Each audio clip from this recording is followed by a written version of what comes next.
Kahindo Mateene is a Ugandan Congolese designer based in New York City.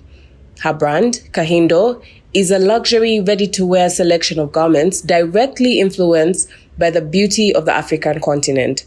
We caught up with her right after she had showcased her latest collection at the Hub of Africa Fashion Week in Addis Ababa, Ethiopia. Hi Kahindo, how are you? I'm good. How are you? Nice to finally meet you. Nice to meet you as well. I heard a lot about you. Really? Good things, yes, I hope. all good things. Yeah. All good things. Yeah, because Ibiara was really obsessed with your collection. It was one of those that she was just like, you have to see this. She said something about some of the fabrics being 3D, and I was just like, 3D fabrics? So I was really interested in finding out more about like the collection and even finding out more about you. I don't know, were you the only Ugandan designer at the Hub for Africa Fashion Week? Yes. Yeah. Okay. So I'm half Ugandan and half Congolese.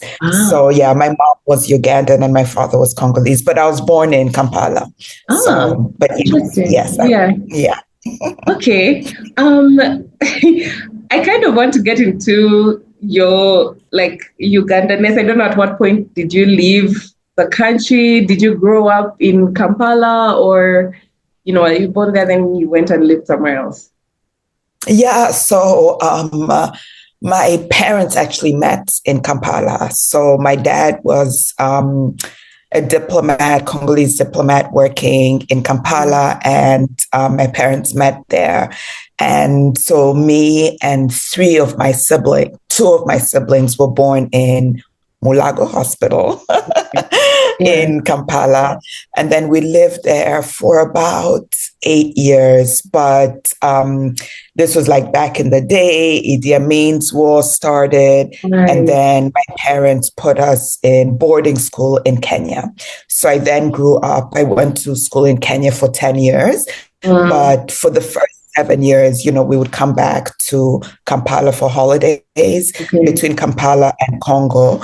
And then my father was then transferred to Ethiopia. So we then lived there for about 7 years, and then Niger and Nigeria. And then my father retired in Congo. My mom passed when I was 7 years old. So I don't really know a lot about my Ugandan side, but I do have family still there.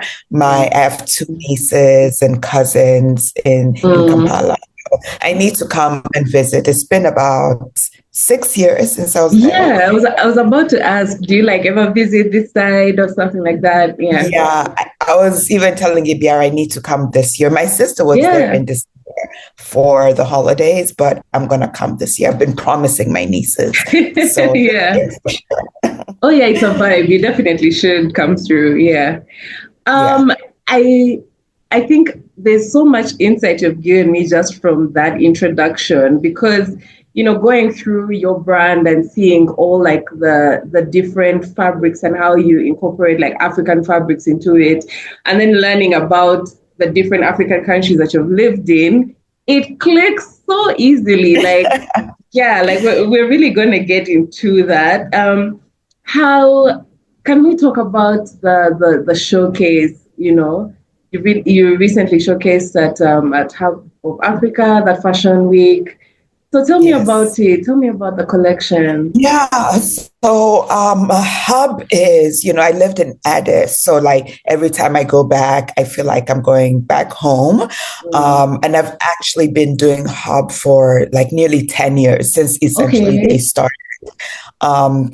They were the first to launch my brand back in the day. So I love them so much. So I hadn't showed since 2021, but when Mahalet, the founder, reached out to me, I was like, absolutely. And I was on the continent anyway. I was like, yes, sign me up. And this collection that I showed, I'm actually launching it on Friday. So this is perfect timing. Right. And it was for spring, summer 2025. And I had actually taken a trip last year to Ghana, to Accra. And it was my first trip to Accra. And there was just a lot of culture, and I was just so inspired by it. So I designed all of my prints and patterns for the collection. So I designed the print, which was inspired by the traditional Adinkra symbols, but I put a spin on it, right? I made it all pink and blues. And then I recently launched knitwear. So I did a lot of knit, a lot of mesh. I even printed the pattern on lace fabric, which is kind of different, like the traditional lace fabric. And then, just was inspired by like the water, by the ocean. So that's when I sourced this beautiful organza fabric that has like threads throughout it. So that's where 3D kind of comes in. And it was inspired by like the waves of the ocean and just the movement, how it's 3D. And then with the Adinkra symbol. So all of my collections are usually inspired by something African, right? I'm Pan-African. I grew up all over. I love visiting new countries. So it's always rooted in that culture and the heritage, but then it's made like the modern woman, right? Who can be living on the continent or in the diaspora, who loves culture, who loves fashion, who loves color. So it's always infused with like bold colors and these vibrant prints that I designed for the collection. Yeah.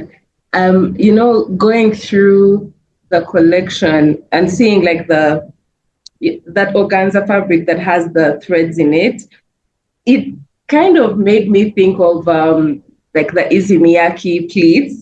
And that's what came to mind when I saw it. So I was just very, very curious to see where that came from. When you talk about water, when you talk about all those other elements, then that, it connects.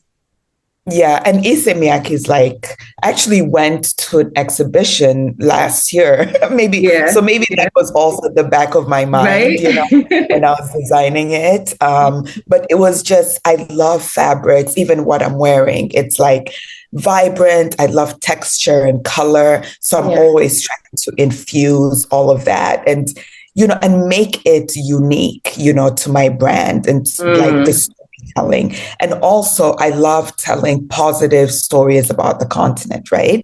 So because the West and the US, it's always negative, war, famine. The narrative has been crazy. Exactly. So I love like really showcasing the beauty and the diversity of it. Yeah.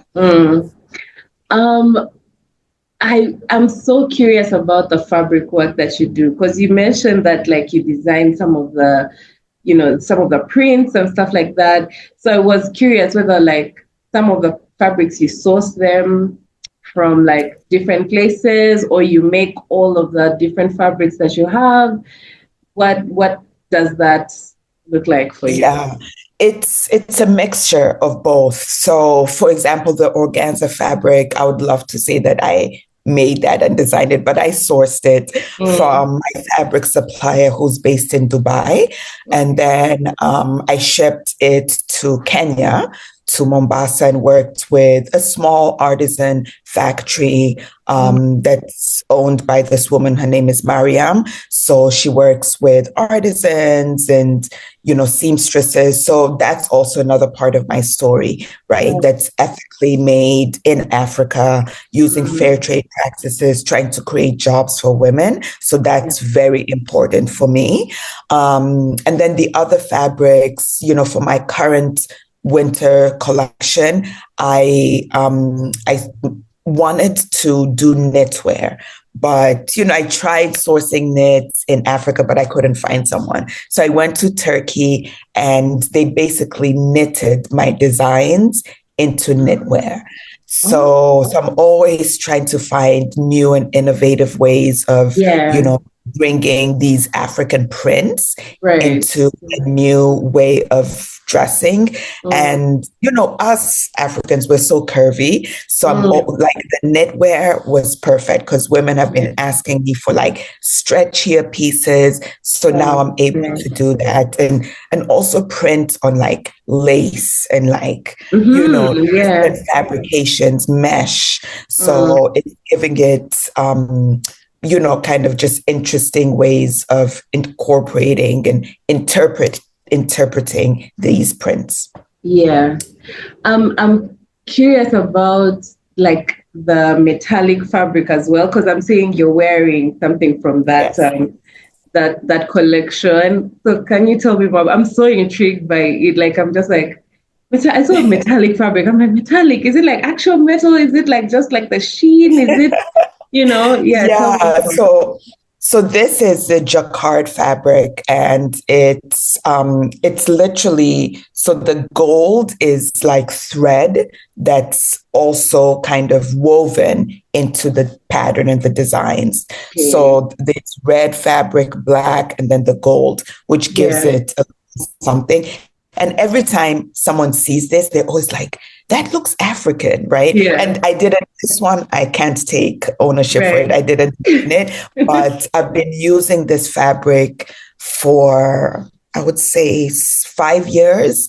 And I sourced it again from my fabric supplier in Dubai. And I try and use it every couple of years. So the initial one was like cream and gold. And then I did a blue and gold. And then now it's this red. So, but that's also in the future. I want to design like my own metallic gold fabrics. And because people think it's like a map of Africa, but I'm like, no, but that is in my mind for the next They're collection. reading into it. I feel like the brand identity is like just so like connecting and stuff like that. Like I was very curious whether there was even like a supply of African or like printed fabrics in New York, because like I'm like, oh, do you like have to ship them and stuff like that? So yeah, hearing that you get them from Kenya, do you get everything from outside the country? No, so like I try and source as locally as possible.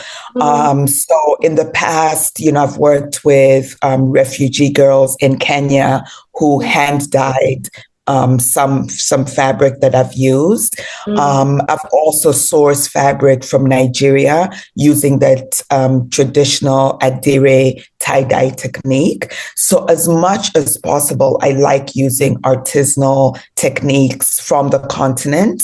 So every collection is different, right? So I was just in Ethiopia and I love how they do their woven fabrics. So I'm thinking of my next collection, incorporating that, right, in my own kind of way. So I love highlighting, artisans from like the different African countries. So that's always in my mind, like how can I source locally on the continent, to also kind of reduce my footprint, for it to be more sustainable. Yeah. Some part of me asks that because of, like the recent situation with your newly re-elected president. There's a lot of tariff talk. There's a lot of, no imports and stuff like that. Are there any worries there? They are, I mean, I started my brand like Made in Africa, right? And one of the reasons and the benefits of that, honestly, is AGOA, right? The Africa Growth Opportunity Act, where certain countries are able to export into the US and import, duty free. So of course that is coming up for it's supposed to expire this year. So that I'm just praying and hoping that it doesn't and it's renewed, because that will impact my business, because 3/4 of my business is made in Africa. So I would have to and I've been looking into the continent as a destination for me to sell, so that could be something that forces me to really do that, right? Right. Because if it's made in Kenya, I can sell it in East Africa, in Nairobi, South Africa, West Africa. So that's kind of like the next thing I'm looking at, because if if AGOA is just wiped out, it's going to either I would have to increase my prices for the US market, or I would have to look at other places, and I've been kind of leaning towards, I even spoke to, ABR about this, about finding stockists, in Kampala, in Nairobi, Cape Town, who can carry my product. So I might lean more into that. Yeah. And I mean, I've checked out your stuff. I love the fact that it leans more ready to wear than like, over the top, couture, blah, blah, blah, like something that may not be necessarily adaptable into like everyday life. And so I feel like it would be something that could work. Yeah. I mean, there is a great market for stuff like that in Africa. Yeah, and I think there is. And I've always said that I want to design for me, right? Like every day. So here in New York, we all wear a lot of black, but like a pop of something that's just different, can like layer it with a lot of black. So that's why my pieces are very wearable. They are also kind of timeless, right? I use a lot of classic silhouettes. This is just a trench coat, right? But it's the fabrication that's different. So I think of the woman who, maybe not every season they're buying new clothes, but for sure when they buy, it's going to last them years. Right. Yes. The quality is exceptional. The style is timeless. So it can last them, year in, year out. Yeah. I'm curious about your thoughts on like the fashion industry in East Africa specifically, because I feel like South has it on lock. West Africa is also doing their thing. So what do you think about East African space? I mean, even just in Kenya, there's so many designers, right? But then, and I was talking to Ibiara about this as well. I think in Uganda, it's the same kind of issue. Like, it's not a community, and they're not like coming together, because there is power in numbers, right? So if people really just, instead of just thinking of themselves and, like if everyone just came together and, there is one thing having all these designers and creatives out there, but then there needs to be a way to monetize it, right? For these designers to actually make money and sell their goods. So I think that's something that can be worked on, like retail concept stores that can carry, design. And East Africa is the perfect place to do that, right? Carry designers from Tanzania, even East Congo, where I'm from, right? My dad's from East Congo. So like, Nairobi, just come together and have one platform that can not only expose designers to each other's countries, but also to the market, the consumers. Because, I mean, more and more, Africans as a whole are embracing, made in Africa, right? Yeah, because they're seeing there is so much talent and just so many designers. But I think the next step is really being able to consume those designers. And there are platforms such as Industry Africa, that people can buy, and it exposes it really to the Western market. But I think we need something that will, a store that carries all of the different designers. And, that there's a store in Nairobi, Kampala, Goma, hopefully when things settle down, and Dar and Zanzibar, that people can purchase the goods that all these designers are putting out. I mean, at least in Uganda, there is one brand that has been trying to do that, but for Ugandan brands, called Bold in Africa. I feel like you would Yes, I've be, heard of it. you've heard of it, yeah. So like they, curate a lot of like great designers, great quality. So I think an idea like that, but incorporating a lot more countries would be Exactly. such a moment. It Yeah. definitely, and I think it's needed, because there's so much, and there these designers here and there, but imagine if they all came together, Mm, there's like power in numbers. I mean, yeah. it can be really something that can change, the industry, the fashion industry as a Yeah, whole, the, absolutely. Eastern market. I want to know more about your brand, like the identity of the brand. Also, like getting more into why the ready to wear direction, and also like who are the people who resonate with the brand, who buys, the clothes and stuff like that. I'm curious to hear that. Yeah, absolutely. So when I first started, I thought, here I am, an African woman in the States. So I thought my consumer will be similar with people like me. Mm, But, like women in the diaspora, initially what I heard from them was like, oh, and I was using traditional like Vlisco fabric. So it mm, was like just the traditional one, right? So mm. I heard a lot that, oh, I can go back home and get Right. that made, Yeah. So what ended up happening is non-African women started buying my pieces, Oh, mostly white women, yeah. right? And that was surprising for me because I was like, wow, Mm, you guys love this. And yeah. but then I kind of understood it because the cuts and it's timeless, like I said, Yeah. right? Yeah. Classical. I do little unique cutouts here and there, but Mm, then the silhouette is very timeless.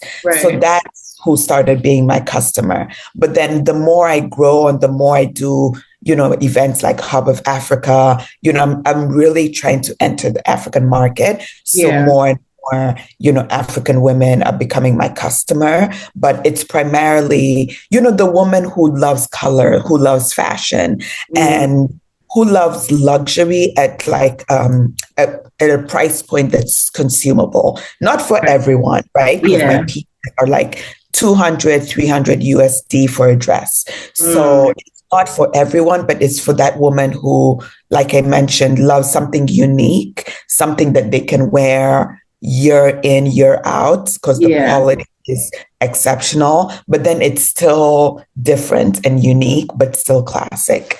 And it's the woman who loves to travel, who loves culture. So, and they want to stand out, but in a sophisticated and chic kind of way. But they Yeah. absolutely loves color, they loves print, and they're not shy to wear bold colors and vibrant prints.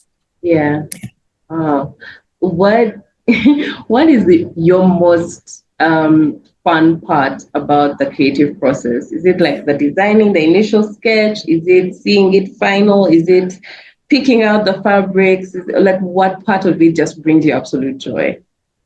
I think the part that brings me absolute joy, even like at Hub of Africa, there was a pop up, and I do a Mhm. lot of pop ups, right? Because I'm mostly sold on online platforms. So when I'm able to do a pop up and meet my customer, Yeah. it changes everything. I mean, even Ibiara bought like a pair of pants, and when Yeah. she tried them on, Mm, like she was overjoyed. She was so mm, happy, and just seeing the joy that I can bring women through fashion is yeah. just literally the best part because it Fantastic. takes such a long time, right? From when I design to when I pick the fabrics, when I design Mm, the prints, to then production. So it's such a long time. And I'm just here kind of doing it behind the scenes and no one's really yeah. seeing Yeah. it. So when it's comes on the runway. But then when a woman like tries one of my pieces on, and the smile on their face, that's I'm like, okay, I've done my job, And I say like my brand is empowering not only the woman who's wearing the piece, but the woman who's making it, right? So I'm empowering them to feel and look beautiful inside and out. So that truly brings me joy. And every time, like my business has had its ups and downs, but every time I think of a woman touching, feeling, trying on my piece and the impact that it's making to the woman who's making it, like, I'm like, that is literally, that's all I want to do. All I want to do is just to design. The business side, I want to give it to someone else. I just love to make women look and feel beautiful. Oh, okay. Yeah, that's beautiful. Because like, when it comes to the creative process, many times it's like, you find that as a creative, you're doing all these different, playing all these different roles, wearing so many hats. And some of them are just like, I could give this to someone else. Exactly. And like, I just want to be in this space. So like, yeah, it's interesting to see that it's like the reactions of the people, which makes, so much sense. Because it's like, oh, vindication. Like, like you get it. You see what I saw when I was making it. So like, Exactly. And like when women like try it on, or they even reference like my inspiration, like, is it this, or is it that? Like what, and they get it right away. I'm just blown away because, like I said, I do a lot by myself. I'm a one woman kind of show. So when other people get what I'm trying to depict, what I'm trying to put out there in their world, I'm like blown away. I'm like, oh my God, you get it. And you see it, you see the vision, my vision. So it's so fulfilling. Absolutely. I think I have an idea of who this might be, but I want to know from you, who is your favorite person that you have dressed so far? Oh my gosh. I don't have a favorite per se, but like in one of because I had another collection that was traditional African print, and I sent a dress to Michelle Obama. And so I was about to say she never wore it, but I did get a thank you note from the White House. So she's my ultimate person who I hope to dress one day to like see my pieces on her, because I think she embodies who that Kahindo woman is, right? She's confident, she's beautiful, she's intelligent, she's powerful, she's unapologetically herself. So to dress her would be like the biggest thing. So I was nearly there, but it's still my goal. Yeah. Okay. I thought you were going to say Tabitha Brown because I saw that to you. Oh my God. Instagram. Of course. Yes. I mean, that moment was like, it brought so much joy to my heart because of course, Tabitha Brown, everyone loves her. She is, and again, she is so unapologetically herself. And she's just like, you can see that like so much joy. And like, I say she's like angel, on earth because she's so genuine. She's so loving, and she puts that out there, and she has received it tenfold back. Right. And, I'd actually applied to be featured, but, you apply, you send stuff to people, you never know like what's going to happen. So when she got the dress, and it's the Cleopatra dress in this same fabric, this jacquard fabric. And I mean, when she tried it on, one, it fit her like a glove. So I'm so glad that I said the right size and I got her size. But two, like you could see again, that joy in her face. She lit up, she loved it, she loved the pockets, she was like playing around in it, and she just looked so happy. And yes, Tabitha Brown is absolutely the best so far I've been able to dress. Absolutely. Ah, okay. I feel it has been so amazing, kind of getting into your story and stuff like that. Thank you. Thank you for having me.